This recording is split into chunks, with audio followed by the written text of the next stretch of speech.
Welcome back to another episode on Cece's Corner. As you can see, the setup is a little bit different. That's because we are doing a new thing called Cece on the Road. Today, we have a special guest, the Notorious Mimi. Thank you for having me. Of course. How are you doing? I'm good. I'm happy to be here. Nice. Okay, you ready to start? Yes. All right. How was your experience at NXT and what did you learn?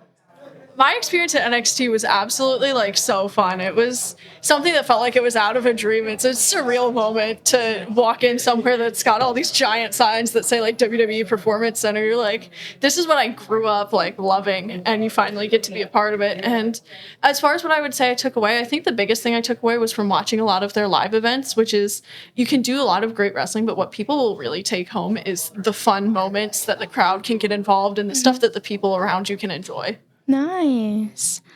Who has inspired you throughout your career? I would say my biggest inspiration is Sasha Banks. I really started getting into wrestling because of her. My sister found wrestling on YouTube and she showed it to me, and I watched a lot of men's matches, and I thought it was really fun, and I thought I'd be a fan of it, but I didn't really want to be a pro wrestler until the WrestleMania 32 match between Charlotte, Sasha Banks, and Becky Lynch. And her character always connected with me so much, and I just thought she was such a badass. So I totally agree. yeah. I know that getting ready for a match can be really intense at times. Is there anything fun or funny you do to kind of release the stress? I would say you can kind of see it right now. When I do my makeup to get ready, I always have this eyeliner dot on my hand. It's not really intentionally funny. It's kind of one of those things when you need to wake up a pen, you draw on paper with it. When I need to wake up my eyeliner, I always draw on my hand with it. So I get questions about it all the time where people are like, do you have a tattoo? No, just eyeliner permanently. So basically. Nice. You have so many different in-ring looks, specifically your wings. Why wings? So my wings actually started as a Halloween costume. One Halloween show we had, it was an October 26th show. I wanted to do a costume of some sort, so I just ordered them off of a Halloween store website, and a lot of people complimented it and were like, we've never seen anyone do something like this before. It looks really good. So I just said, screw it, and decided to keep it, and I've absolutely loved it. They're awful to travel with, bringing them anywhere is a nightmare, but coming out to the ring in them always is such a confidence boost, and they're so fun. Yeah.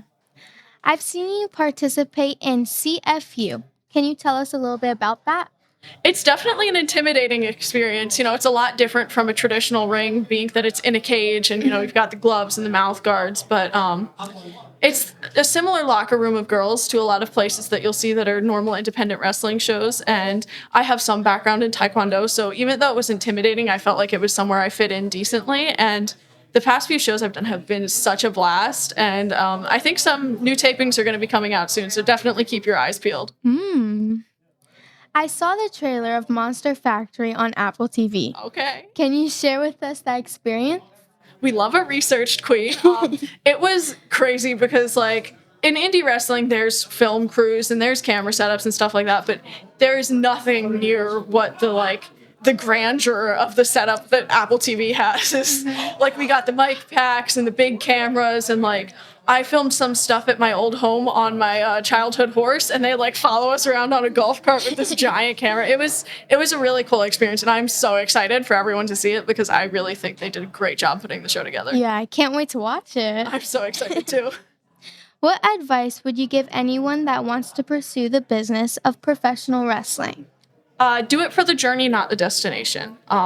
Every day in pro wrestling can be so much fun, but it is way more fun if you're just focusing on what you're doing that day and not obsessing over where you'll end up. Because as we see with me here today, there's no guarantees you'll stay anywhere you end up. So if you're looking forward to that day's work, it's so much more fun than if you're obsessing over next year's work. I love that. Well, that's a wrap. Thank you for coming. Thank you for having me.